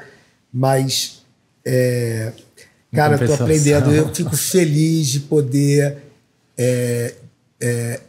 de tentar, né? Pelo menos eu estou tentando. Eu passo um processo dentro do meu trabalho, de como eu faço, não encontrei ainda a fórmula certa, erro pra caramba. Todo mundo acha que, cara, é uma dor muito grande, porque você ter a inteligência de olhar a sua dor, mas não é fácil falar. É muito lindo poder ter pessoas que têm... Eu acho isso também maravilhoso, né? Assim, tem pessoas que têm essa coisa brilhante, né, da dialética, né, do falar, mas aí chega em casa, elas não conseguem praticar isso. Sim. Então, ser humano é muito complexo e eu tô tentando, com muito esforço, de ter a oportunidade de ser uma pessoa melhor para o universo, entendeu? Mano, vou te falar, não é fácil, porque é muito difícil a gente olhar e a prática da empatia todo dia é fundamental em tudo, porque a gente é o que está acontecendo com o ser humano, né? A gente acho que depois da pandemia se agravou e eu acho que a gente está aprendendo uma coisa muito importante. A gente entendeu que cada vez mais não é sobre eu, Sim. e sobre eles, é sobre nós, né? Então, assim, não adianta eu achar que aquilo está funcionando para mim, mas não está funcionando para vocês. Sim. Então, assim, vai ser uma guerra infinita. Então, ou você para e repara e tenta melhorar, e não é fácil, porque eu repito, aí a gente sofre daquele problema que você é médico, sabe? Que é o maior problema do século, né? E eu entendi isso cedo, mas não conseguiu. Está sendo difícil cuidar. A gente é uma máquina de repetição, porque você sabe que aquilo está errado. Aí você vai lá mas você não tem que lembrar. Então, assim, com muita humildade, você precisa aprender a lidar com isso. Porque, na verdade, assim, eu sou engraçado, sou generoso, acho que é uma das minhas maiores características, que todo mundo que me conhece pode falar tudo, mas sou a pessoa mais generosa do mundo. Eu aprendi, sempre aprendi isso dentro da minha família, de compartilhar. Minha mãe era uma pessoa assim, minha mãe fazia dívida para ajudar os outros. E aí isso para mim é fundamental, eu sempre aprendi. Mas tem uma coisa do trato, né, que eu entendi que o meu jeito italiano, eu não percebia que às vezes, sabe, se esse tom mais podia alto... soar de outra forma. Agora, claro, aí eu tenho que tratar de mim dizendo assim, meu Deus, quando eu vou falar com muita calma, aí às vezes eu paro e falo, meu Deus, não sou eu, não me reconheço. Porque assim, entendeu?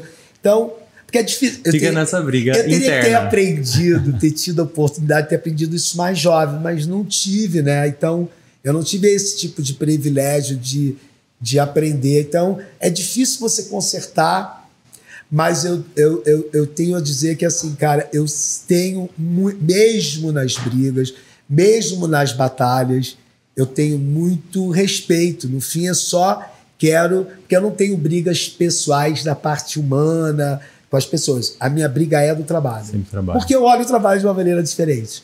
Mas, cara, a gente tem que aprender que o ser humano não vê a vida como você vê.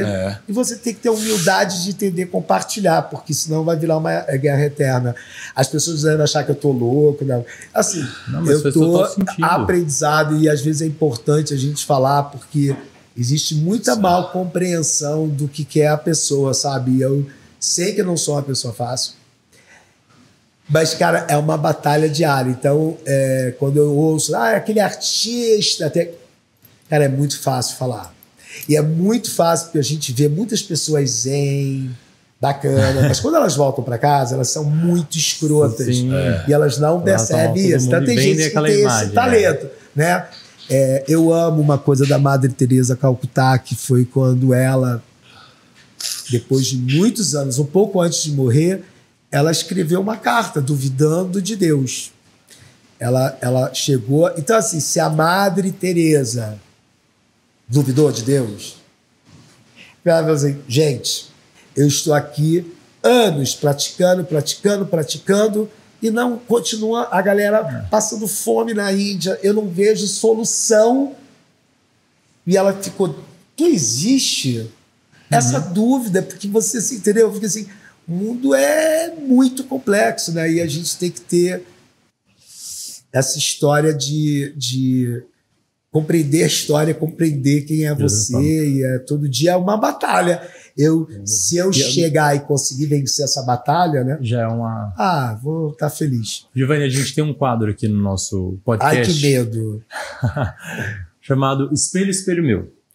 A gente falou aqui durante o nosso bate-papo várias vezes sobre essas questões mesmo de confiança, de amadurecimento, e a gente sabe que se olhar no espelho é um exercício mesmo, né? E que aquela imagem que a gente vê refletida, ela muda com o tempo, mas não só falando de processo de envelhecimento, não. Estou falando do quanto que o vem do externo influencia ali na nossa confiança e nossa capacidade de autopercepção. Então a gente tem um exercício aqui. Ai, meu Deus. Meu amiguinho. A gente quer... É sacanagem, né? Perguntar de Deus. Esse quadro é um oferecimento da Merza Aesthetics, que é uma empresa que fala muito sobre confiança e... Real beleza. A gente quer saber, diante desse espelho, quem é esse Giovanni? Uma pessoa completamente barulhenta, que não veio ao mundo a brincadeira, mas tenho muito amor e prego o amor. E prego que a gente realmente pratique o afeto e a democracia na palavra real, né, no sentido real das coisas, e compreender que a gente é uma máquina, entendeu? Que falha sempre, e a grande sabedoria é você poder levantar, olhar e tentar pelo menos melhorar, entendeu? Eu adoraria, eu explico isso muito para meus assistentes, né? Eu tenho muito problema com duas palavras, que eu falo isso para quem trabalha comigo, por favor, não diga isso para mim, que é a tal da justificativa, eu achava e eu pensava. Porque eu não posso fazer isso com você, com seu salário. Eu não posso chegar para você e falar, eu pensava que eu podia pagar seu salário, mas esse mês fui fazer umas comprinhas, eu não dei conta, eu não tenho dinheiro. Eu tenho que ter responsabilidade. Então, assim, é a coisa que eu mais prego das pessoas é também terem responsabilidade, porque isso evita tanto conflitos, né? E assumir os erros. Eu assumo todas as minhas dificuldades, né? Então essa é a minha batalha. Então eu me olho e digo assim, vamos lá. E olhar o mundo, a gente precisa ter uma compreensão melhor que, como ser humano, a gente quer ser feliz, está procurando essa tal de felicidade, essa tal de luz. Que no fim, tem uma coisa que eu amo do Miguel Falabella, que ele fala, a gente no fim quer dar beijo na boca e ser feliz. A gente quer as coisas mais simples e que às vezes a gente complica muito. Então, é igual olhar no espelho, que você... Todo dia eu me olho, reclamo, né? Não tenho mais cabelo, não tenho mais jeito. A gente olha e fala, meu Deus, eu vejo assim, puta que pariu, não vai ter mais jeito com a pele, né? Aí tem que ir lá fazer coisas para melhorar. E aí é um conflito, né? Assim, cara, isso aqui é fundamental, mas também é uma arma perigosa. Você precisa aprender a ter inteligência e a oportunidade de olhar para você e reconhecer tanto as qualidades quanto os seus defeitos. Sim. E aprender a respeitar também os seus defeitos e entender que às vezes aquilo que você acha que é certo não é certo para as pessoas, mas é difícil, viu? Eu estou falando isso, assim, estou fazendo muita análise, entendeu? Eu sou uma pessoa religiosa, acredito muito em fé, e eu acho que a gente tem que, para cada um, encontra seu jeito de manifestar isso, né? E é isso, mas que, cara, a gente é uma máquina maravilhosa, com vários defeitos, né? Em constante evolução, né? Acho que a gente nunca vai saber que sabe tudo, a gente nunca vai... Acho que às vezes é duro, né? Você olhar, meu Deus, assim, as pessoas começam a chamar de Senhor. Eu amo Senhor. Eu tenho uma loucura, porque eu não fico calculando, mas eu fui tão louco num período que eu aumentei 2 anos a minha idade. Eu jurava que eu estava com 59, eu não tinha nem... Eu estava com 55 para 57. Você até assumiu esses anos a mais. Eu assumi, e aí tive uma amiga que tem que falar, você tá louco, né? Você nasceu em 65. Mas é muito difícil. Aí, cara, viver, né? Viver é uma... E ao mesmo tempo é muito fácil, porque se você olha, por exemplo, para mim, tudo melhora de manhã. Eu acordo feliz, pratico isso. E eu acordo e abro a janela e olho para o céu e falo, Cacilda, toda a gratidão de estar vivo. Está funcionando ainda. Porque a gente é privilegiado pra cacete. Porque a gente pensa, a gente tem força, os nossos problemas são nossos problemas. É duro, cada um sabe a dor, né? Que a vida nos traz. Mas quando você abre a janela e vê que você não está sozinho, e que o mundo é gigante, e que os seus problemas é uma cutícula da unha, só pode dar gratidão e falar desculpa, mas eu não posso. Por isso que eu acredito assim, eu entendo, cada um é um, mas assim, você tem depressão? Eu falo, claro que eu tenho, todo ser humano tem depressão, mas assim, quando eu penso que eu sou privilegiado, tenho 2 pernas para andar, ainda consigo falar, consigo ainda pensar e diferenciar o espelho da xícara. Cara, eu falei, Cacilda, quanto isso está durando, eu só tenho que agradecer e dizer que eu sou a pessoa mais privilegiada do mundo, porque o resto são medidas, né? Escolhas também, né? Escolhas, né? Assim, óbvio que eu olho pro espelho e eu adoraria acreditar que eu tenho 1,90 m, magro, alto, lindo na estética. Mas eu sei que eu não sou, mas eu pelo menos crio a fantasia dizendo assim, ó, tá ótimo. Olha como é que é o universo, você tá ótimo. Então agradece e vai à luta. Então eu não consigo... Eu tenho essa qualidade bacana de... Entendeu? Mas eu sonho, né? Você não acha que... Eu vou encerrar aqui com a história mais engraçada que aconteceu na minha vida. Você vê como é que a gente é ser humano. Meu melhor amigo da Itália, o Giacomo, logo no começo que eu cheguei na Itália, eu olhava para ele, eu praticava a piedade, porque eu falava assim, puta que pariu, como deve ser difícil você ser baixinho. Como é difícil você... A gente ia pra bar, pra discoteca, o que fosse. Eu falava, que merda, ele deve ser horrível, porque como é difícil ser tão baixinho que nem ele. Eu tinha pena dele, eu me achava gigante. E aí, nisso tudo, um dia infeliz, fomos fazer umas férias, pegamos um carro, fomos de Milão até Portugal, Rua das Trinas 35, eu nunca mais esqueci esse endereço, que marcou minha vida. Chegamos lá, eu nunca vi uma casa que tem uma porra de medida na parede, tinha um lugar para medir. E eu não sei da onde a vida te dá essas surpresas. Fui lá e fui tirar a medida. Eu falei, puxa vida, não cresci nada. Eu continuo com 1,69 m. Eu tenho 1,69 m. E aí veio o Giacomo logo em seguida, porque ele viu fazendo isso, eu larguei as mãos. E ele, porque a gente entrou na sala dessa casa que a gente alugou, tinha essa coisa de medir. E aí foi ele lá. Ele mediu, e eu olhei com meus olhos, e ele falou, nossa, a gente tem a mesma altura, 1,69 m. O mundo caiu para mim. Eu comecei imediatamente a chorar. E ficar no desespero. Porque todo o sofrimento e todo o mundo que eu olhava através dele, achando que era a pior coisa do mundo de ser baixo, que achava ele baixo, eu descobri que eu era um nanico, eu era baixo como ele. Então eu comecei a falar assim, que desespero, porque eu fui me dar conta que aquela pessoa que eu julgava ser a pessoa mais baixa do mundo era eu. Ele tinha a mesma altura. Isso mudou a minha vida. Dado conta disso.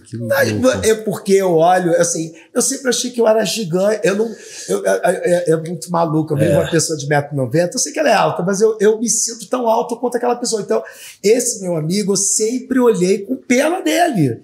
Eu falei, cara, que merda ser baixo. Você imagina. Eu nunca mais conseguia ser amigo do Giacomo. Eu não conseguia mais ficar amigo dele. Você não ficou mais amigo dele? Olha, foi um transtorno acabar as férias. Gente, você imagina você olhar todo dia a pessoa e ver aquilo que eu sentia. Eu comecei a ver que eu era baixo que nem ele. E que era né? E eu ficava com pena dele. Eu falei, gente, as pessoas devem achar assim... É essa merda, né? Baixinho. Disso. Giovanni. Ele pode ser seu melhor amigo, mas ele pode destruir se você não tratar bem ele, viu? Trate bem. Ô, Giovanni, eu queria fazer mais uma pergunta. Você que já realizou tantos sonhos, já conheceu tanta gente, tem um sonho, tem alguém que você ainda quer muito trabalhar? Uma pessoa só, não vai falar várias. Eu quero saber assim, uma pessoa que você fala... mas porque a vida inteira eu fiquei falando, né? Tinha um sonho que era Maria Bethânia, desisti, porque não vou ganhar essa batalha. Não trabalhou com a Maria Bethânia? Não. Aí, e por muitos anos, mas ele também já olhou pra mim e disse, não vai rolar. Ele não disse, mas estava na cara dele. Que era o sonho da minha vida. Ele é meu ídolo, eu amo. E também não sei nem o que fazer com ele, né? Porque assim, que é o Zeca Pagodinho, mas era o sonho da minha vida, era trabalhar com o Zeca Pagodinho. Ele é a pessoa que talvez tenha tido uma das mais importantes... A vida do Zeca, a música do Zeca embalou a minha vida. Me deu muita força para eu sobreviver, sabe? Que coisa, hein? Ele é assim... Então, por muitos anos, eu idiota, fui falar, ele olhava para mim, quem é você? Ele assim, foi muito bacana também ver que aí você se dá conta, porque a gente fica imaginando que aquela pessoa está sonhando trabalhar com você, né? Porque, obviamente, criei um nome e o Zeca Pagodinho olhou para mim, tipo assim, ele deve ter falado, quem é essa bicha aí falando alguma merda aqui, falando que quer trabalhar comigo? Aí... Eu sei que o pessoal que trabalha com ele foi tentar explicar pra ele. Você acha que mudou alguma coisa? Ele cagou. Eu só me apaixonei mais por ele. Mas continua um sonho, eu não sei. Aí eu também nem sei o que fazer, né? Porque você imagina. Mas eu tinha outro sonho que eu realizei, que era Alcione. Nossa. Ô, Giovanni, eu já li que você tem uma paixão pelo carnaval, né? Você é apaixonado. Quer dizer, eu já li não. A gente já desfilou, você já desfilou algumas vezes juntos. Mas eu já li que você tem vontade de dirigir uma escola, né? Cara, eu tenho tanta vontade. Eu não sei se vai dar tempo, né? Porque... Claro que vai. Difícil. Mas assim, ó... Eu agora tô realizando um sonho que pela primeira vez estou dirigindo, né? Tô aprendendo. Tive esse privilégio, a oportunidade de ter sido convidado pela HBO Max para fazer uma série de dramaturgia. Então, tô amando. Que incrível. Difícil, mas estou amando. Imagina, tantos anos que você é a última palavra. Lá eu sou a última palavra. Eu era a primeira... A vida inteira tive o privilégio que eu tinha que falar, é isso, agora lá eu sou assim. Se eu falar, não falar, ninguém me escutar também é a mesma coisa. Mas está sendo um exercício muito bom como ser humano, mas estou aprendendo uma coisa que quero fazer cinema, então está sendo uma escola muito importante, então estou me sentindo que eu estou indo para a faculdade, entendeu? Maravilha. E o outro sonho, e que eu ainda vou realizar um dia, porque... Eu sempre tive duas grandes paixões, que foi o Chacrinha, foi o meu ídolo maior. Amo. Eu me reconheço no Chacrinha, do lado bom, do lado ruim, mas assim, e o Joãozinho 30. Ele, no Brasil, tô falando aqui.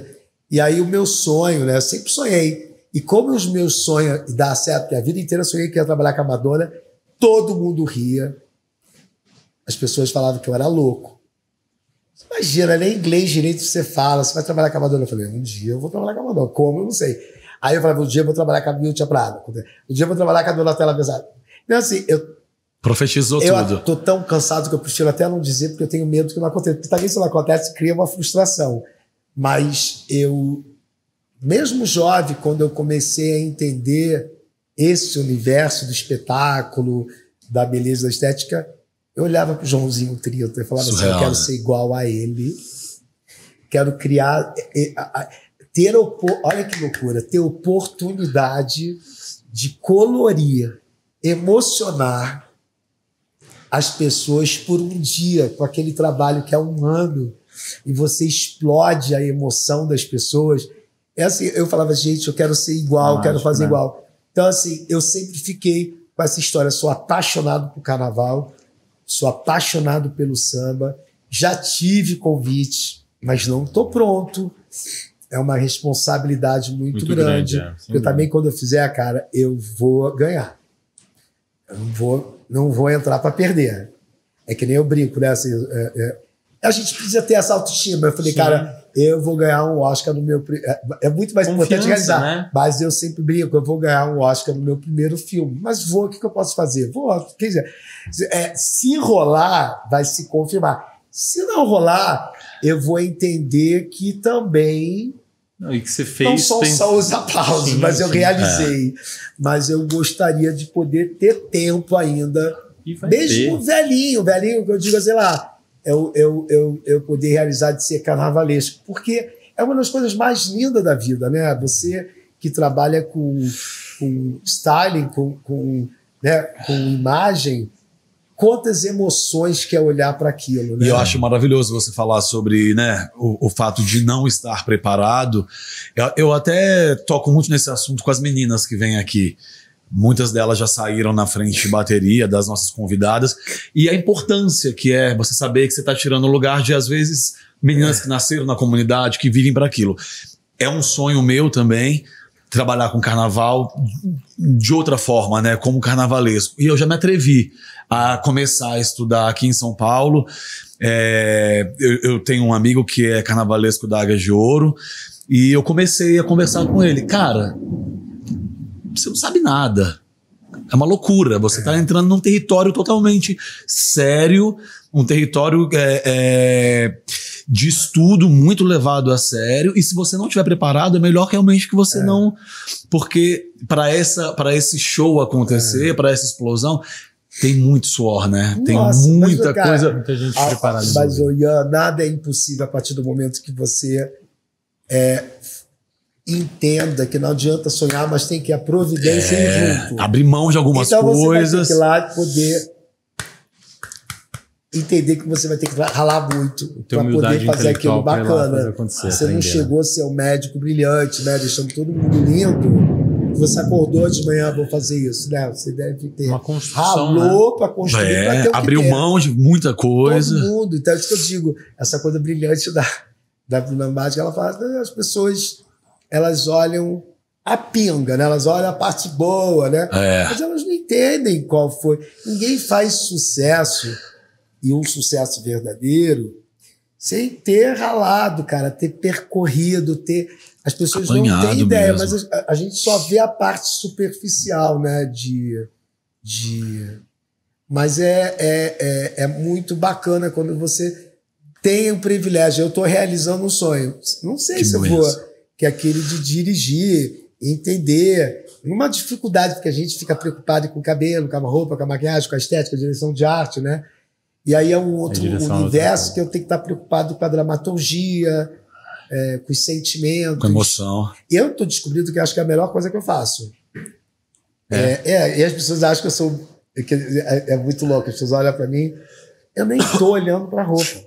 É um trabalho que eu não... Se você me perguntar como é que... Eu decidi não olhar para não sofrer e a direção de arte está linda, então assim... Estou feliz, mas não é... Eu estou aprendendo outra coisa. Ser humano. Qual é que a gente faz lá para ser o que a gente é?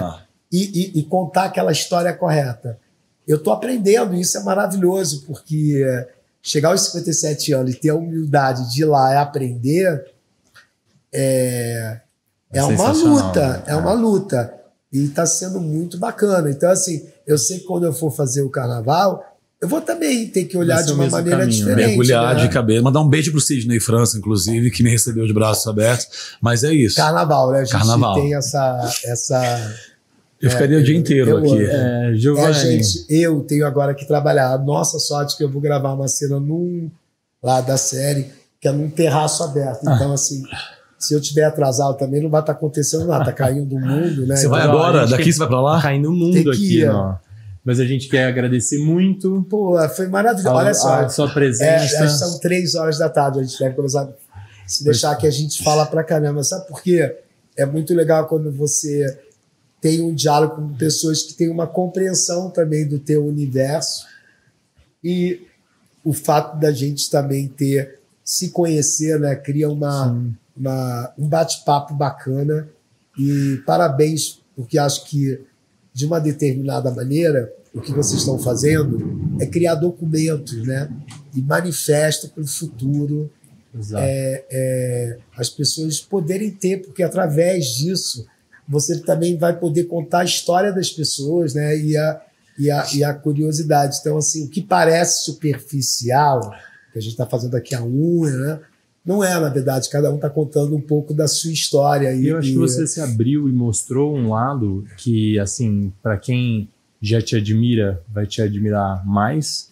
E para quem ainda não conhecia, né, todos as nuances, tá conhecendo um Giovanni Bianco que é uma máquina que falha.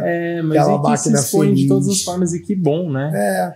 Mas por que não? Eu acho que eu sempre parti do princípio, assim, a última coisa que eu vou falar, que estou parecendo filósofo barato, né?